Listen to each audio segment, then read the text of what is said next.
तो दोस्तों स्वागत है आप सभी का कॉन्सेप्ट बुक पीसीएम की आज एक नई वीडियो में। तो दोस्तों हम बात कर रहे हैं सुपर फास्ट रिवीजन के बारे में, जिसके अंदर फिजिक्स के सभी 1 बाय 1 टॉपिक्स के बारे में हम सुपर फास्ट रिवीजन कर रहे हैं। कम समय में ज़्यादा से ज़्यादा टॉपिक्स को कवर करना ये हमारा उद्देश्य रहता है। तो दोस्तों आज हम बात करने वाले हैं सरल आवर्त गति के बारे में। तो दोस्तों जो ये वीडियोज़ होने वाले हैं वो 12th स्टूडेंट्स के लिए रिवीजन की इंपॉर्टेंट है और 12th बेस पर जितने भी कॉम्पिटेटिव एग्जाम है, चाहे डिफेंस है, चाहे टेक्निकल पोस्ट भी हैं, उन सभी के लिए रिवीजन के लिए वीडियो इंपॉर्टेंट है। तो दोस्तों बने रहें और इन वीडियोस के कंप्लीट होने के बाद हम यहाँ पर न्यूमेरिकल वीडियोस भी स्टार्ट करेंगे। तो चैनल को सब्सक्राइब कर लें और दोस्तों में शेयर करते हैं। अगर वीडियो अच्छी लगी तो लाइक करें, कमेंट सेक्शन में लिखकर मुझे बता दें।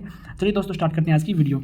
तो सबसे पहले हम बात करने वाले हैं कोणीय संवेग संरक्षण के बारे में। तो देखिए कोणीय संवेग संरक्षण क्या होता है। जब कोई बाह्य बल कार्यरत नहीं है तो संवेग नियत रहता है। जब कोई बाह्य बल कार्यरत नहीं है तो इसका मतलब संवेग क्या रहेगा, नियत रहेगा। तो यहाँ से देखिए संवेग का फॉर्म जो संवेग को अगर टॉर्क का फॉर्मूला क्या बनता है, dp/dt, यानी जब संवेग की नियत है तो यहाँ पर इसका मतलब जो बल गुण है वो भी जीरो रहेगा। तो यहाँ से संवेग को किससे डिनोट करते हैं, L से डिनोट करते हैं। तो संवेग अगर बल गुण कोई बाह्य बल कार्य नहीं कर रहा है तो इसका मतलब क्या रहेगा, संवेग नियत रहेगा, L की वैल्यू जीरो रहेगी। तो संवेग का फॉर्मूला क्या बनता है, L = IW। देखिए संवेग को जब रेखीय संवेग की बात की जाती है तो उसका फॉर्मूला होता है P = mv। ठीक है दोस्तों, m का मतलब द्रव्यमान, v का मतलब वेग। अब ये तो था रेखीय के अंदर। अभी इसी को अगर कोणीय के अंदर बात करें तो v को जो P को डिनोट करते हैं L से, और m का द्रव्यमान को कैसे कोणीय संवेग में जड़त्व व्याघूर्ण बोलते हैं, और v को किससे बोलते हैं, कोणीय वेग यानी W से डिनोट करते हैं। तो रेखीय संवेग और कोणीय संवेग का समान ही है, तो इसको फॉर्मूला बनेगा L = IW। ठीक है दोस्तों, अब यहाँ से देखिए इसी फॉर्मूले के अंदर यहाँ पर बात करें तो बल आघूर्ण होता है वो जड़त्व आघूर्ण का क्या होता है, व्युत्क्रमानुपाती होता है। यानी W जो वेग बल आघूर्ण नहीं, जो कोणीय वेग है वो जड़त्व आघूर्ण का व्युत्क्रमानुपाती होता है। ठीक है दोस्तों, चलिए अब हम बात करते हैं आगे लोटनी गति के बारे में। तो लोटनी गति क्या होती है,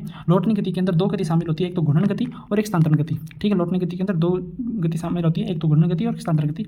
इसके अंदर इसकी ऊर्जा भी होती है, उसमें ऊर्जा भी दो प्रकार की ऊर्जा। तो एक तो रेखीय जो 1/2 mv² यानी गतिज ऊर्जा, और एक जो कोणीय वेग की वजह से जो गतिज ऊर्जा 1/2 I⍵²। होता है। अब यहाँ से अगर इन दोनों को हम कॉमन करें कि लास्ट में जो फाइनल फॉर्मूला बनता है जो ऊर्जा के बारे में, तो फॉर्मूला बनेगा K = 1/2 mv² ब्रैकेट 1 + k²/r²। ये बनता है कुल ऊर्जा का जो लोटनी गति के अंदर जो कुल ऊर्जा होती है उसका फॉर्मूला है। इसके अंदर दो टाइप की ऊर्जा होती है, एक तो रेखीय स्थानांतरण गति के कारण ऊर्जा और एक घूर्णन गति के कारण ऊर्जा। तो घूर्णन गति के कारण होती है 1/2 I⍵² और स्थानांतरण गति के कारण होती है 1/2 mv²। ठीक है दोस्तों, अब देखिए इसके अंदर जो लोटनी गति होती है उसके अंदर कितना त्वरण होता है। त्वरण का फॉर्मूला क्या होता है, त्वरण का फॉर्मूला देखिए, अगर लोटनीय क्षेत्र से, अगर एक ढलानु क्षेत्र से अगर कोई वस्तु को गति करती है तो लोटनी गति करती है, तो इसमें जो त्वरण उत्पन्न होता है तो त्वरण देखिए कितना होता है, A = g sin θ/1 + k²/r²। ठीक है, A = g sin θ/1 + a²/r², ये लोटनी गति का त्वरण होता है। ठीक है दोस्तों, चलिए अब इसके बाद हम लोटनी गति के बारे में कुछ बात करते हैं कि लोटनी गति के अंदर देखिए नीचे आने में लगा, अगर कोई ढलान क्षेत्र से कोई अगर कई पिंडों को एक साथ नीचे गति करवाई जाती है तो कौन सा पिंड में नीचे आने में ज़्यादा टाइम समय लगेगा और किसको आने में कम समय लगेगा। तो यहाँ पर देखिए अगर नीचे आने में समय किसी ढलान सतह से लोटनी गति करवाई जाती है पिंड को, तो एक तो जो ठोस गोला है, ठोस गोले को सबसे कम समय लगेगा। उसके बाद चकती या ठोस बेलन, उसको उससे ज़्यादा समय लगेगा। उससे ज़्यादा लगेगा खोखला गोला और उससे ज़्यादा समय लगेगा बल्ले या खोखला बेलन। ठीक है, तो सबसे कम समय लगता है ठोस गोला, उसके बाद चकती, उसके बाद खोखला गोला, उसके बाद बल्ले या खोखला बेलन। ठीक है दोस्तों, तो इसमें भी आपको ध्यान रखिए जितना ज़्यादा वेग ज़्यादा होगा तो उसका संवेग ज़्यादा होगा। ठीक है, तो उसका वेग भी उसमें उसको आने में कम समय लगेगा। ठीक है दोस्तों, अब बात करते हैं हम सरल आवर्त गति के बारे में। तो सरल आवर्त गति की जो व्यापक समीकरण होती है, मानक समीकरण होती है, तो वो क्या होती है, d²I/dx² + ω² ये होता है सरल आवर्त गति का जो व्यापक मानक समीकरण होती है। ठीक है, अब देखिए यहाँ पर W ओमेगा होता है, इसका फॉर्मूला क्या होता है, W का फॉर्मूला होता है, देखिए W का हम पहले भी फॉर्मूला, ओमेगा का फॉर्मूला होता है 2πf। f क्या होती है, आवृत्ति। अगर आवृत्ति को समय के फॉर्म में लिखा जाए तो क्या लिखेंगे, W = 2π/t। ठीक है दोस्तों, यहाँ पर इसी प्रकार इसको लिखा गया W = 2πt।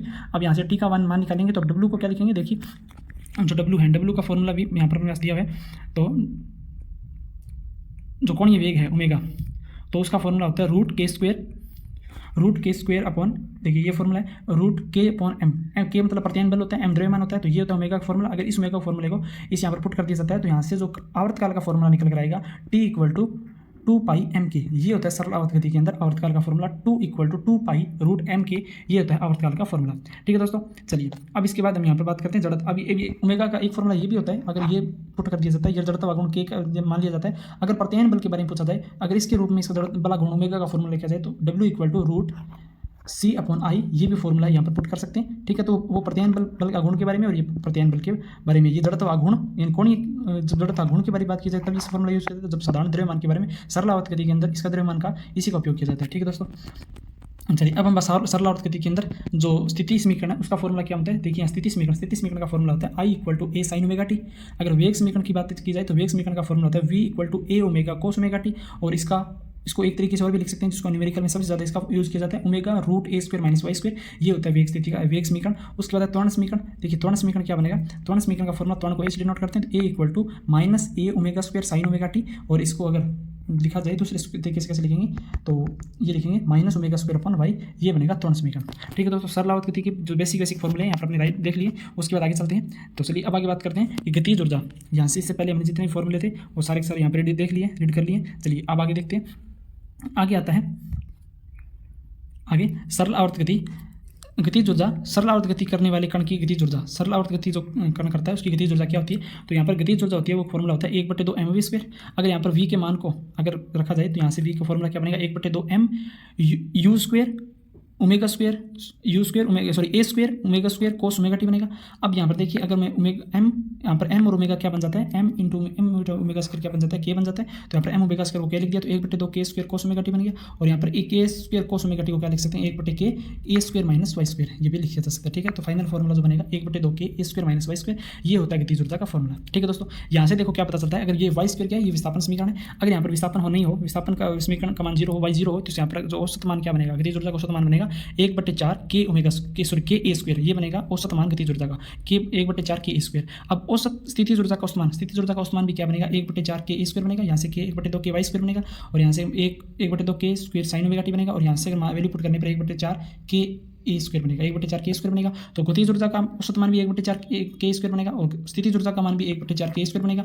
अगर यहाँ पर कुल ऊर्जा पूछ ली जाए तो दोनों के मान पुट करने पर यहाँ पर हमारे पास कुल जो ऊर्जा बनेगी वो बनेगी 1/2 के स्क्वायर बनेगी, 1/2 के स्क्वायर बनेगी। ठीक है दोस्तों, चलिए अब आता है आवर्तकाल का फॉर्मूला। इस आवर्तकाल के फॉर्मूले को आप जरूर ध्यान रखें। सरल आवर्त गति के अंदर आवर्तकाल का फॉर्मूला होता है आई, जो T equal to 2 pi root M K. M जो होता है द्रव्यमान होता है, के प्रत्यायन बल का बल गुणांक होता है, और 2 पाई रूट एम अपन के होता है, ये आवर्तकाल का फॉर्मूला होता है। यहाँ पर देखिए जो आवर्तकाल है वो बल नियतांक क्या होता है, व्युत्क्रमानुपाती होता है। जो आवर्तकाल है वो बल नियतांक क्या होता है, व्युत्क्रमानुपाती होता है। चलिए दोस्तों अब हम बात करते हैं जो स्प्रिंग के संयोजन के बारे में। तो स्प्रिंग का अगर श्रेणी क्रम में संयोजन किया जाता है तो उसमें क्या वैल्यू बनेगी, तो श्रेणी क्रम में संयोजन किया जाता है तो फॉर्मूला बनेगा 1/k, के बल नियतांक है, तो 1/k बराबर 1/k1 plus 1/k2 plus 1/k3, इस प्रकार हम संयोजन किया जाता है। अगर इन्हीं स्प्रिंग का समांतर क्रम में संयोजन किया जाता है तो क्या बनेगा, 1/k बराबर में k1 plus k2 plus k, इस प्रकार kn। तो यानी समांतर क्रम में तो सीधे ऐड होंगे, और वो अगर श्रेणी क्रम के अंदर वो व्युत्क्रमानुपाती तरीके से ऐड होंगे। ठीक है दोस्तों, अब देखिए अगर दो स्प्रिंगों का एक साथ संयोजन किया जाता है तो उसके बाद आवर्तकाल की जांच की जाती है। तो क्या फॉर्मूला बनेगा आवर्तकाल का, देखिए T equal to 2 pi M K होता है, एम के होता है। अब एम की जगह यहाँ पर क्या पुट कर दिया, म्यू। म्यू का मतलब क्या होता है कि जब दो स्प्रिंगों को एक साथ गुणन सरल आवर्त गति, दोनों स्प्रिंगों की एक साथ सरल आवर्त गति ज्ञात की जाती है, तब यहाँ पर दोनों का जो द्रव्यमान है वो ऐड होकर क्या बन जाएगा, म्यू बन जाएगा। तो ये 2 पाई रूट म्यू अपॉन के बन जाएगा। अब म्यू क्या था, वो सम्मानित द्रव्यमान था दोनों का, तो यहाँ से म्यू का वैल्यू कैसे निकलेगी, m1 into m2 upon m1 plus m2, ये होता है म्यू का मान। यानी दोनों जो स्प्रिंगों के द्रव्यमान को हम यहाँ पर पहले m1 into m2 upon m1 plus m2 यहाँ से वैल्यू फाइंड करेंगे तो म्यू का मान आ जाएगा। इस म्यू के मान को फॉर्मूले में पुट करेंगे तो हमारे पास उन दोनों स्प्रिंगों का आवर्तकाल आ जाएगा। ठीक है दोस्तों, चलिए ये तो थी सरल आवर्त गति के बारे में। अब सरल आवर्त गति की कोणीय गति, सरल लोलक की अगर कोणीय गति की बात की जाए तो व्यापक समीकरण क्या बनेगी, तो देखिए पहले अगर हमने यहाँ पर बात की इसकी जो अगर सरल आवर्त गति सीधी करवाई जाती है तो उसकी व्यापक समीकरण क्या बनती है, सरल आवर्त गति की व्यापक समीकरण होती है। देखिए इसको ध्यान से देखिए, dy square upon dx square plus omega square Y था। ठीक है, अगर इसी प्रकार अगर कोणीय समय की बात की जाए तो सरल लोलक की कोणीय गति की बात की जाए तो व्यापक समीकरण बनेगी वो क्या बनेगी, D square theta upon dt square plus omega square theta, ये बनेगी कोणीय गति, सरल लोलक की कोणीय गति। ठीक है दोस्तों, अब यहाँ से ओमेगा का मान क्या बनेगा, वहाँ से ओमेगा का मान बन रहा था रूट m अपॉन के, तो यहाँ से ओमेगा का मान बनेगा रूट g अपॉन l बनेगा। यहाँ से आवर्तकाल का मान निकालेंगे तो क्या बनेगा 2 पाई अपॉन ओमेगा, ओमेगा का मान रख देते हैं यहाँ से, तो यहाँ पर 2 pi upon root l upon g बनेगा। अपॉन में है तो यहाँ से रेसिप्रोकल हो जाएगा, l ऊपर चला जाएगा, जी नीचे आ जाएगा, तो यहाँ से आवर्तकाल का फॉर्मूला बन जाएगा t equal to 2 pi l upon g. ये फॉर्मूला किस लिए होता है, ये जब सरल लोलक की कोणीय गति होती है उसके बारे में, तब यहाँ पे ये फॉर्मूला यूज किया जाता है 2 pi root l upon g, ये होता है कोणीय गति के कारण। ठीक है दोस्तों, तो ये L क्या होता है, ये प्रभावी लंबाई होती है, लोलक की जो प्रभावी लंबाई होती है। ठीक है दोस्तों, अब आते हैं सेकंड लोलक। ऐसा सरल लोलक जिसका आवर्तकाल कितना हो 2 सेकंड हो, जिसका आवर्तकाल कितना हो 2 सेकंड हो, और सरल लोलक सेकंड लोलक क्या होता है। अब यहाँ से उसका आवर्तकाल निकालेंगे तो आवर्तकाल निकालने का फॉर्मूला क्या होता है, 2 equal to 2 pi root L G होता है, और यहाँ से देखिए यहाँ से वैल्यू निकालेंगे एल की तो जी अपॉन पाई स्क्वायर, ये बन जाएगा एल की लंबाई, उसकी जो आवर्तकाल की जो प्रभावी लंबाई है उसका मान आ जाएगा। ठीक है दोस्तों, तो इस प्रकार हमने सारे इंपॉर्टेंट फॉर्मूलाज की बात कर ली है। तो सरल आवर्त गति के अंदर जितने भी न्यूमेरिकल्स बनने वाले जितने भी फॉर्मूले हैं इन सभी के बारे में मैंने यहाँ पर जल्दी सारा आपको मैंने बता दिया। अगर वीडियो अच्छी लगी है तो मुझे कमेंट सेक्शन में लिख के बता दें। अगर वीडियो अच्छी लगे लाइक करें, दोस्तों में शेयर करें, और मैं इसी प्रकार आपके साथ सुपर फास्ट रिवीजन के लिए नेक्स्ट टॉपिक के बारे में शॉर्ट नोट्स के लिए वीडियो लेके जल्दी मिलते हैं। ठीक है दोस्तों, नेक्स्ट वीडियो मिलते हैं इसी प्रकार। जय हिंद, जय भारत।